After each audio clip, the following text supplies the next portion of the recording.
I didn't tell anyone I had stopped believing in love, not because I was trying to be mysterious, because saying it out loud would have made it real. And if it was real, it would mean I had lost something important, something most people assume you're supposed to keep, no matter how many times life disappoints you. Hope. The truth is, I didn't stop believing in love in one dramatic moment. I didn't wake up one morning and decide, that's it, I'm done. It happened slowly, quietly, in small disappointments that stacked on top of each other until they became a conclusion. And I'm the kind of man who trusts conclusions. I trust data, I trust patterns, I trust what repeats. So when I saw the pattern repeat in relationships connection, intensity, drift, emotional loneliness, misunderstandings that never fully healed, I didn't blame love itself at first. I blamed timing. Then I blamed the kind of woman I was choosing. Then I blamed my schedule. Then I blamed my responsibilities. And eventually, when the pattern kept repeating, I stopped blaming anything and just accepted the result. Maybe love isn't for me. Or maybe love is for me, but only in a way that costs too much. And I wasn't willing to pay that cost again. So I shut that door quietly. I didn't become bitter. I didn't start hating women. I didn't start making cynical jokes in public. I just stopped expecting. I stopped imagining a future with someone. I stopped building a place in my life for a wife. I stopped believing that any woman could come into my world and not get crushed by it, or not try to control it, or not get lost inside it. I told myself I was fine, and I was in a functional way. My days were full, my work was meaningful, my brain stayed busy enough that it didn't have to sit in the quiet and admit I was emotionally starving. That's how men like me survive. We don't collapse, we optimize, we fill the space. We turn loneliness into productivity and call it discipline. Until you meet a woman who makes the optimization feel like a lie. That was her. Her didn't arrive like a romantic scene. Her arrived like a disruption to my numbness. And the first time I felt it, I didn't even know what I was feeling. I just knew something in me was waking up that I thought was permanently asleep. It started with a small moment I still replay sometimes. Not because it was dramatic, because it was simple. I was at a place I didn't want to be. One of those events I attend because it's expected. Because relationships in my industry are built in rooms full of noise and smiles and unspoken agendas. I was doing what I always do in those rooms, holding conversations, listening carefully, reading people, staying polite, staying composed. I looked engaged, but inside I was already thinking about leaving. Then, as I walked past a quieter corner near a hallway, I saw her. And I didn't see her in the usual way. I didn't notice her like a man notices a beautiful woman and thinks, I want her. I noticed her like a man notices a safe place in the middle of chaos. She was standing alone, not in a lonely way, in a self-possessed way. No scanning for attention, no performing, no desperate energy, just calm. She was holding a glass of water, not alcohol, and she was listening to someone briefly, nodding politely, then stepping away without guilt, like she didn't need to earn anyone's approval. That alone was rare in that environment. And then she did something even rarer. She smiled at a staff member carrying a heavy tray, stepped forward, and helped stabilize it for a second so the person could adjust their grip. A tiny gesture. No one clapped. No one noticed. Except me. Because I noticed small behavior more than big words. Small behavior tells the truth. And that one tiny gesture did something to me. It reminded me what kindness looks like when it isn't strategic. It reminded me what natural goodness looks like. Not goodness as a performance. Goodness as a default. I watched her for maybe 2 seconds longer than necessary. Then she glanced up, and our eyes met. And I expected what I usually get, recognition. Curiosity, a change in posture, a smile that says, I know who you are. But she didn't do any of that. She didn't brighten, she didn't lean in, she didn't act impressed. She didn't act intimidated. Her expression stayed neutral and calm, and she simply nodded once like I was another human being. And then she looked away, as if my presence didn't alter her nervous system at all. That moment was embarrassing for my ego in the most useful way, because it revealed something I didn't realize I craved. Normal. I craved being treated like I'm not a headline, not a machine, not an opportunity, just a person in a room. And that's what she gave me in one quiet nod. I didn't speak to her right away, not because I was playing a game, because I was surprised by my own response. I felt something clean. Not lust, not obsession. Clean interest. Like my mind wasn't trying to conquer her. My body wasn't trying to rush. I just wanted to be near her calm for a moment longer. That's when I realized I had been living in constant tension without admitting it. Because if calm feels that attractive, it means you've been starving. Still, I didn't pursue. I told myself it was nothing. One moment, one woman in a room, my life moved on. Or at least I tried to move on. But here's what didn't move on. The thought. Not the fantasy. The thought. I found myself thinking about her later that night. Not what she looked like. What her energy felt like. And that's different. I met plenty of women who look incredible. You forget most of them because the only thing they offered was appearance.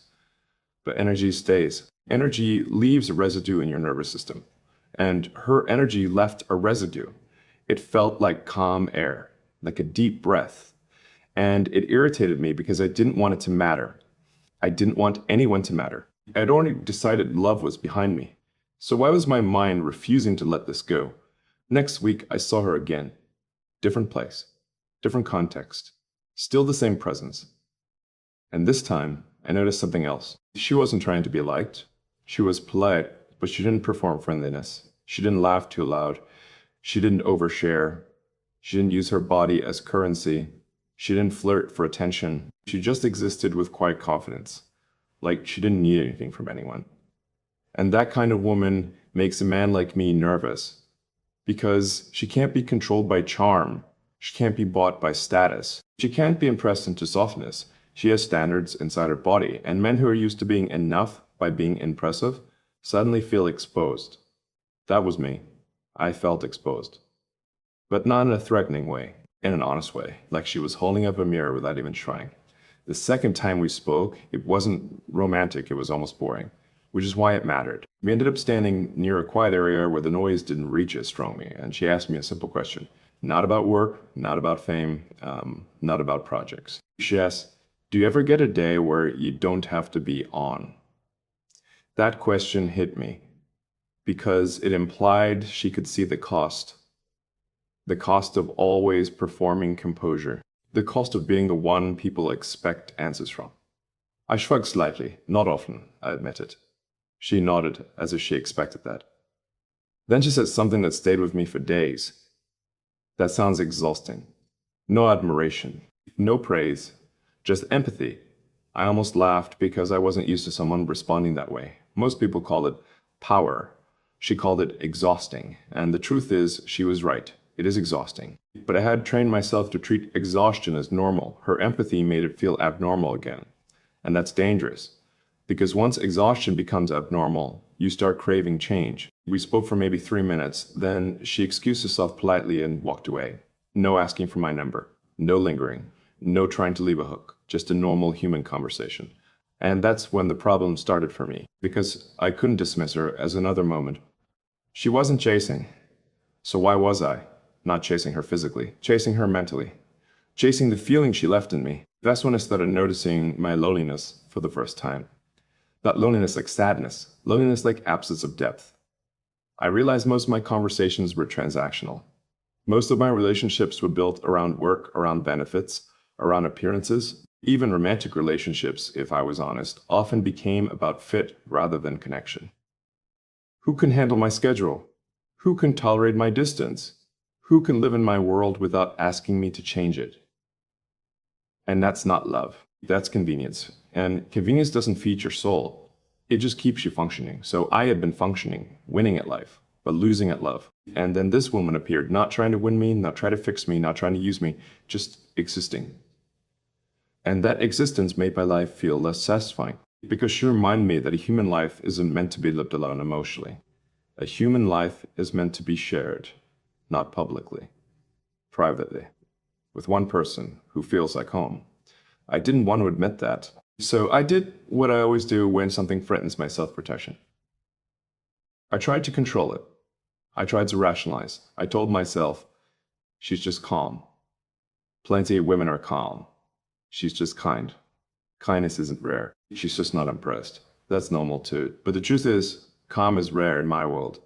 Kindness without strategy is rare. Not being impressed is rare.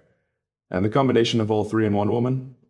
That's extremely rare, especially in a woman who also has boundaries. Because I noticed her boundaries quickly, not because she announced them, because she lived them.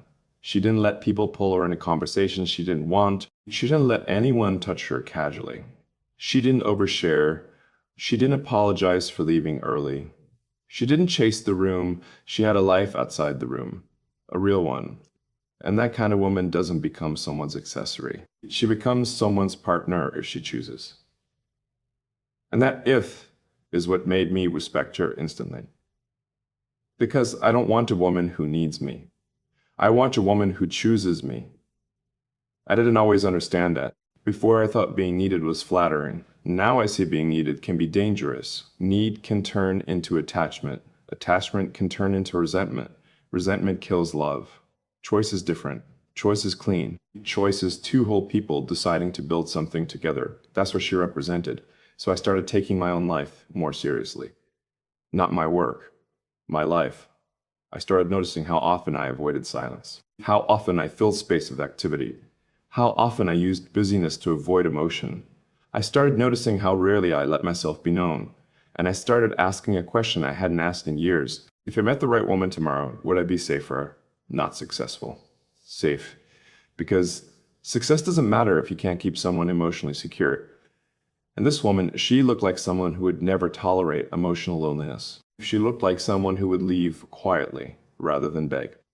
So if I wanted any chance at real love again, I had to become a different man. Not in personality, in pattern. I had to become consistent, emotionally reachable, honest. I had to stop disappearing under stress. I had to stop using my phone as a shield. I had to stop treating love like something that waits until my schedule calms down. Because my schedule will never calm down on its own. Calm has to be built, so I started building it. And then something happened that proved this wasn't just a passing interest. One evening, I was in a room full of people, all talking, all laughing, all networking. I should have felt connected. Instead, I felt empty. And I realized I didn't want to be there. I wanted to be somewhere quiet, somewhere real. And my mind went to her. Not because she was there, because she represented the kind of life I wanted. A quiet life with real meaning. And that was the moment I understood love wasn't behind me. It was just waiting for me to become the kind of man who could hold it. So I made a decision. I wasn't going to chase her. I wasn't going to rush. I wasn't going to turn her into a goal. I was going to show up consistently in my own life first. And if our paths crossed again, I would speak to her with honesty, not performance. Because she's not the kind of woman you win with charm. She's the kind of woman you earn with integrity. There's a dangerous kind of confidence that shows up right before you lose something. It whispers, you'll be fine. It says, you've handled worse. It convinces you that walking away proves strength. And for a while, I believed it. I told myself I could let her go. Not because I didn't care, but because I thought caring deeply meant risking control. And I've always valued control. I've walked away before from situations that felt complicated, from connections that felt uncertain, from people who didn't align with where I was headed. I've always trusted my ability to detach, to recalibrate, to move forward without looking back. So when things started feeling tense with her, I told myself the same story. You'll adjust, you'll grow, you'll refocus. I believed it until I imagined life without her. That's when everything shifted, not dramatically, not emotionally, but quietly. I pictured my mornings without her voice, my growth without her steadiness, my success without her presence in the background. And it didn't feel peaceful. It felt incomplete, not broken, not desperate, incomplete. There's a difference between surviving without someone and wanting to. I could survive without her. I'm not fragile, I'm not dependent. But I don't want to build a future that doesn't include her. That realization was heavier than any argument we ever had. I thought I could let her go because pride told me I should, because composure told me distance proves strength, because silence felt safer than vulnerability. But when I imagined her absence permanently, I didn't feel strong. I felt misaligned. And misalignment is something I can't ignore. She didn't overwhelm my life. She steadied it. She didn't compete with my ambition. She complemented it. She didn't create chaos, she created calm. And calm is rare. Rare enough that you don't casually release it. I imagined holidays without her, wins without her reaction, stress without her grounding presence, ordinary days without her quiet understanding. And each scenario felt like something essential was missing, not excitement, foundation. That's when I realized something humbling. I wasn't afraid of losing her, I was afraid of admitting how much I didn't want to. Because once you admit that, you lose the illusion of control. You expose yourself. You stand fully in your choice, and choice feels vulnerable. I thought I could let her go because I confused detachment with strength. But detachment isn't strength when it costs alignment. It's avoidance. And I don't want to avoid something that feels right. When I imagined life without her, I didn't see freedom, I saw distraction. I saw myself rebuilding something I already had. I saw myself searching for the calm I had with her. And that kind of repetition feels exhausting. Why release alignment just to chase it again? She isn't perfect, neither am I. We disagree, we challenge each other. We grow in ways that stretch us, but stretching isn't breaking. And discomfort isn't incompatibility. I know the difference now. I thought I could let her go because I believed independence required it. But real independence isn't isolation. It's choosing someone without feeling trapped. And I don't feel trapped with her, I feel directed. There's something sobering about realizing the thing you're about to walk away from is the thing that steadies you most. That the person you're willing to lose is the one who feels like structure. That the calm you're dismissing is the calm you'd spend years trying to find again. That realization hit quietly. And it changed everything. I don't fear being alone. I fear choosing a future that lacks alignment. I fear watching her build something lasting with someone else while I pretend I didn't see what we had. I fear regret more than vulnerability. And regret lingers longer than pride. I thought I could let her go, until I imagined waking up one day, years from now, remembering how steady it felt, how peaceful it was, how aligned we were.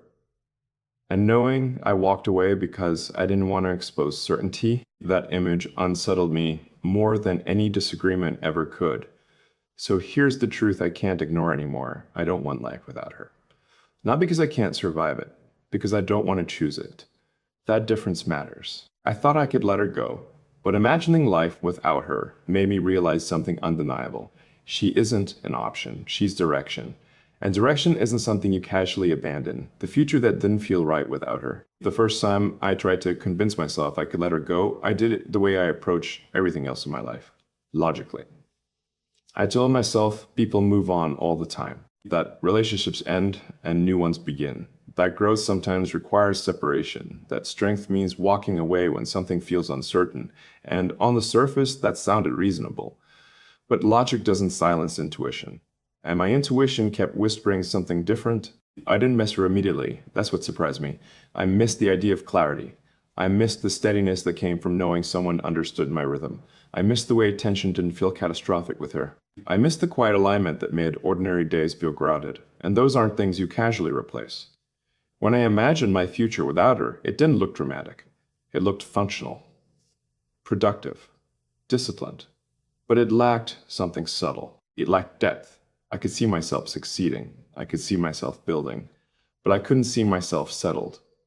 That distinction unsettled me. There's a difference between being alone and feeling incomplete. I've been alone before. Alone doesn't scare me, but incomplete does. Incomplete feels like you left something aligned behind. And when I pictured her no longer being part of my long-term vision, it didn't feel clean. It felt like I was forcing a separation that didn't naturally belong. I started asking myself hard questions. Was I willing to lose her over pride? Was I willing to choose distance over vulnerability? Was I willing to rebuild alignment from scratch? Because expressing certainty felt uncomfortable. The answers weren't loud. They were heavy. I thought I could let her go because I've always valued independence. But independence doesn't mean avoiding attachment. It means choosing attachment without losing yourself. And I didn't lose myself with her. I became clearer, more deliberate, more grounded. That's no weakness, that's growth. When I imagined her building a life with someone else, I didn't feel jealousy first. I felt regret. Regret that I might have walked away from something stable because I feared expressing how much it mattered. Regret that I might have chosen composure over courage. Regret lasts longer than rejection. and I don't want to carry it. She didn't just add emotion to my life, she added direction. When I think about long-term growth, she's in the frame naturally. Not because I force the image, because it fits. And when something fits, removing it feels unnatural. I started remembering small moments. The way she handled stress without escalating. The way she listened without interrupting. The way she stayed calm when I was processing something heavy. Those moments weren't dramatic, but they built trust, and trust builds permanence. I realized something uncomfortable. I wasn't afraid of losing her. I was afraid of admitting she mattered enough to lose. Because once you admit that, you lose control of the narrative. You can't pretend you're indifferent. You can't soften the impact. You have to stand fully in your choice. And choice feels exposed. But imagining life without her exposed something else. It exposed that my hesitation wasn't uncertainty. It was vulnerability avoidance. I was protecting pride, not protecting alignment.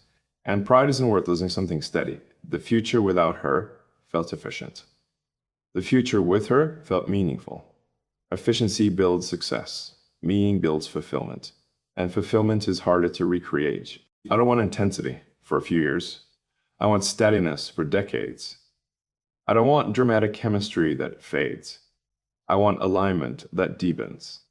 And when I imagine that long stretch of years, she's there. Not because I'm clinging, because she fits. I thought I could let her go. But imagining life without her forced me to confront something simple. If I walked away, it wouldn't be because we were misaligned. It would be because I was afraid to be fully transparent, and transparency is required for permanence. I don't fear being alone. I fear choosing a future that feels half-built. I fear looking back and realizing I released something steady, because I wanted to appear strong. Real strength isn't attachment. It's clarity spoken without hesitation. When I imagine my life 5, 10, 15 years from now, I don't want a gap where she used to be. I don't want to wonder what if. I don't want to replay moments and question whether silence cost me something lasting. I want certainty that I tried fully, that I chose courage over composure, that I built instead of braced. I thought I could let her go, but when I imagined life without her, it didn't feel like freedom. It felt like forfeiting alignment. And alignment is rare. Rare enough that you don't release it lightly. So here's the truth I can't ignore anymore. I don't want a life that doesn't include her. Not because I can't survive without her, because I don't want to build without her. And that difference changes everything. The choice I can't pretend isn't mine. There's a point in every internal battle where you stop debating and start admitting. I reached that point when I realized something simple but undeniable. If she leaves, it won't be fate. It will be my choice. Not because I didn't care, but because I cared and stayed silent. I thought I could let her go, because I believed alignment would come again, that the world is full of possibilities, that compatibility is replaceable, that growth eventually leads you somewhere new. And logically, that's true. But emotionally, structurally, intentionally, alignment like this doesn't repeat easily. It doesn't show up every year. It doesn't appear every time you meet someone kind or intelligent or interesting. It's deeper than that. When I imagine life without her now, it's not chaos I see. It's distraction. It's rebuilding. It's chasing something I already had but didn't protect properly. That image doesn't feel empowering. It feels exhausting. Why rebuild what was already standing strong? I used to believe that if something was meant to stay, it would survive silence. That if the connection was real, it wouldn't require constant reassurance. But real connections still need clarity. They need affirmation, they need courage, and I underestimated how much silence can feel like uncertainty. I replay conversations in my mind. Moments when she paused slightly, waiting for something deeper. Moments when I could have said, I'm not going anywhere. Moments when reassurance would have cost nothing but pride. And instead of speaking boldly, I chose measured calm. I thought calm proved maturity. Now I see that calm without clarity creates doubt. The truth is this: I don't want to let her go. Not because I fear loneliness. Not because I'm afraid of starting over, but because I don't want to build a future that lacks the steadiness she brings. She didn't just add emotion to my life, she added balance. And balance is rare. There's something sobering about recognizing that your hesitation wasn't caution. It was fear of exposure. I wasn't unsure about her. I was unsure about revealing how sure I was. That's different. And that difference matters. When I imagine her absence long term, I don't feel relief. I feel disruption. Not love disruption.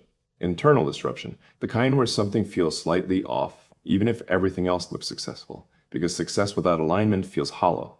And I don't want hollow. I've built my life on intention, on direction, on calculated growth. So why would I treat love differently? Why would I allow pride to interrupt something that feels structurally sound? That contradiction doesn't make sense anymore. I thought I could let her go because I believed independence required emotional distance. But independence isn't distance, it's choosing someone without losing yourself. And I didn't lose myself with her. I became clearer, more grounded, more intentional.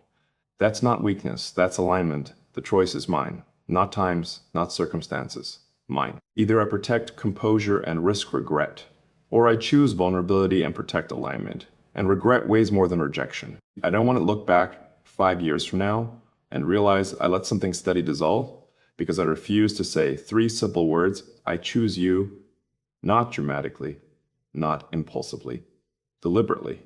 Because that's what it is, a choice.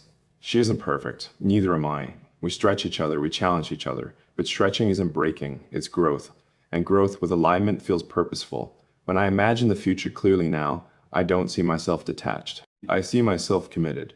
Not because I'm trapped, because I'm decided. And decision creates direction. Direction builds stability. Stability sustains longevity. I thought I could let her go. But pretending that choice doesn't hurt feels dishonest. It would hurt not because I failed. It would hurt because I knew better. Because I recognized alignment and hesitated anyway. Because I chose pride over permanence.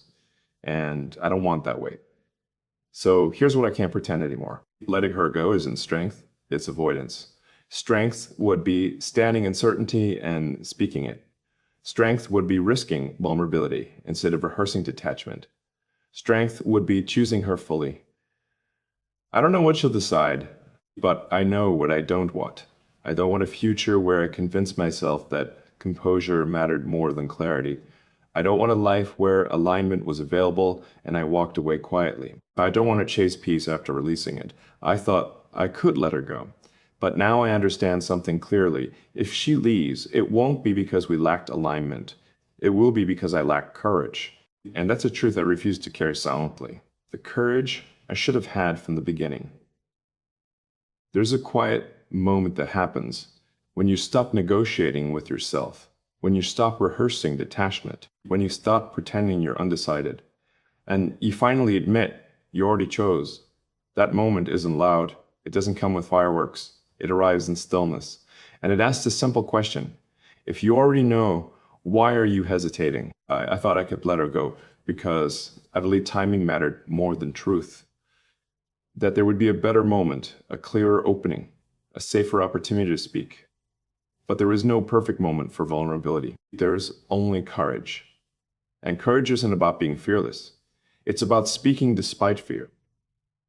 When I imagine standing in front of her now, I don't see myself pleading. I see myself clear, calm, grounded, and honest. But because I'm desperate to keep her. Because I'm done pretending I could live without her alignment and feel whole. That's the difference. I've built my identity on discipline, on control, on strategic growth. But love doesn't respond to strategy. It responds to sincerity, and sincerity requires exposure. Exposure means saying what you feel before you're forced to, not after silence creates damage. I should have told her earlier that she wasn't temporary to me, that she wasn't a season, that she wasn't an exploration. She was direction. And direction changes how you build. When you have direction, you stop scanning, you stop comparing, you stop entertaining hypothetical paths, you focus. And she became my focus, quietly. I thought strength meant staying composed, but strength is standing still when your voice trembles and saying it anyway. Strength is choosing clarity over control. Strength is risking rejection instead of guaranteeing regret. And I would rather face rejection than carry regret. Regret lingers. Rejection fades. When I imagine her walking away now, it doesn't feel empowering, it feels preventable. Not because we're perfect, but because what we have is grounded. We communicate, we repair, we stretch. That's not fragile, that's foundational. And foundations deserve protection. I underestimated how much silence feels like uncertainty. To me, calm meant stability. To her, maybe it felt like hesitation, and hesitation erodes security. Security is built through express commitment. not assumed commitment. The courage I should have had from the beginning wasn't dramatic. It was simple. I see you long term. I'm not halfway here. I don't want to imagine life without you. 3 sentences. Not complex, not poetic. Just clear. And clarity builds trust. I don't fear the work required to keep her. I fear losing her because I refuse to say what was already true. That fear feels heavier than vulnerability. Because vulnerability risks pride. Silence risks permanence. And permanence matters more. I've realized something else. Letting her go wouldn't prove independence. It would prove avoidance. Avoidance of commitment, avoidance of exposure, avoidance of admitting how deeply she matters, and avoidance doesn't align with who I am becoming. I'm not a man who builds halfway, not in business, not in growth, not in discipline, so why would I build halfway in love? That contradiction doesn't sit well with me anymore. Alignment requires integrity, integrity requires clarity, and clarity requires courage. If I stand before her now, I won't exaggerate. I won't dramatize. I won't overwhelm. I'll simply say, what's real? I don't want a future that doesn't include you. Not because I can't survive without you, because I don't want to build without you. That's it. That's the truth. I thought I could let her go. But imagining life without her revealed something undeniable. The future felt less steady, less grounded, less aligned. And I don't chase intensity, I chase alignment. Courage doesn't guarantee outcome. She may still choose differently, but courage guarantees integrity. And I want integrity in my choices, not comfort in my silence. I don't want to wake up years from now and wonder if speaking up would have changed everything. I don't want to tell myself I almost chose fully. Almost doesn't build permanence. Almost creates regret. And I refuse to carry almost. The courage I should have had from the beginning is simple. Choose her openly. Choose her verbally. Choose her without defensive composure. Choose her because alignment is rare. Choose her because peace is powerful. Choose her because direction matters. I thought I could let her go, but now I understand something clearly. If I let her go without speaking, I won't be protecting strength. I'll be protecting pride. And pride isn't worth losing something steady. The words I'm finally ready to say. There comes a moment when silence starts to feel heavier than vulnerability. When holding back feels more exhausting than opening up. When you realize the only thing standing between you and clarity is your own restraint. I'm at that moment now. And I don't want to carry unspoken certainty any longer. For too long, I convinced myself that calm was enough. That steady presence communicated depth. That consistency would naturally translate into reassurance. But consistency without clarity can be misread. And what I should have said plainly, I kept measured. Not because it wasn't true, because it felt powerful. And powerful words change things. Here's what I'm finally ready to say. I don't want to let you go. Not casually, not strategically, not quietly. I don't want to build a future that doesn't include you. And saying that doesn't make me weak. It makes me honest. I thought I could walk away because I've walked away before. I've detached when something felt unstable. I've chosen discipline over emotion. I've protected my direction at all costs. But this isn't instability. This isn't chaos. This isn't misalignment. This is fear of saying what's real. And fear shouldn't dictate permanence. When I imagine my life without you now, it doesn't feel empowering. It feels hollow. Functional, yes. Successful, maybe. But hollow. Because success without alignment feels incomplete. And I don't want incomplete, I want grounded. You didn't overwhelm me into loving you. You steadied me into recognizing you. You didn't demand commitment. You earned certainty through how you communicate, through how you handle stress, through how you remain present when tension appears. That consistency built trust, and trust built choice. The words I'm finally ready to say are not dramatic. They're deliberate.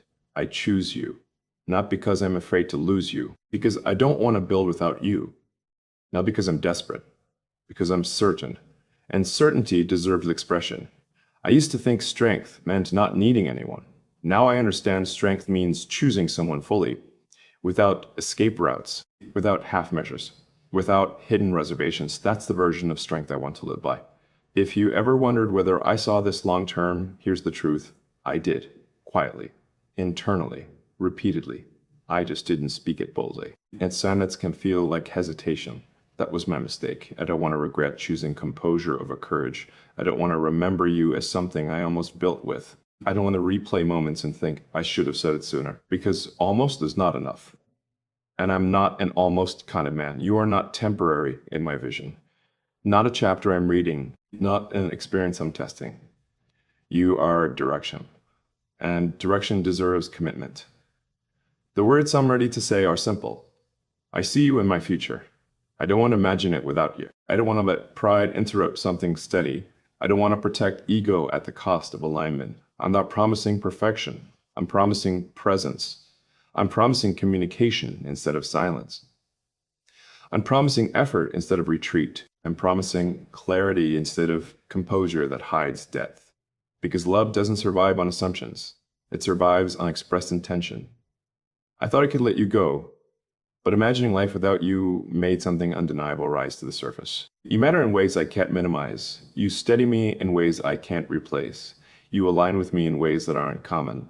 And common things are easy to find again. Rare things are not. So here it is. Without hesitation, I don't want to let you go. I want to build with you. Fully. Deliberately. Without silence. Masking certainty.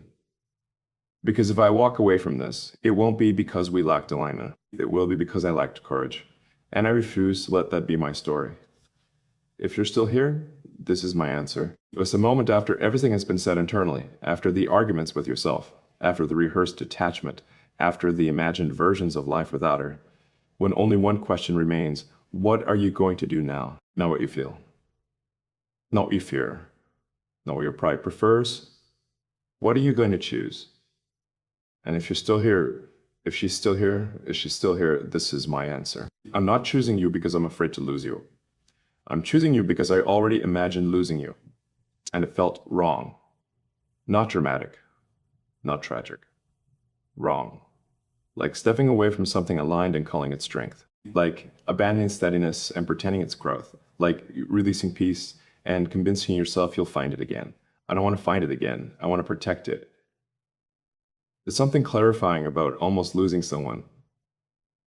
It strips the illusion, it removes ego, it silences excuses, it forces you to confront what you value most. And what I value isn't control, it's alignment. I used to believe that being calm meant being safe, that keeping emotions measured meant staying in control, that letting someone know how deeply they matter would somehow weaken my position.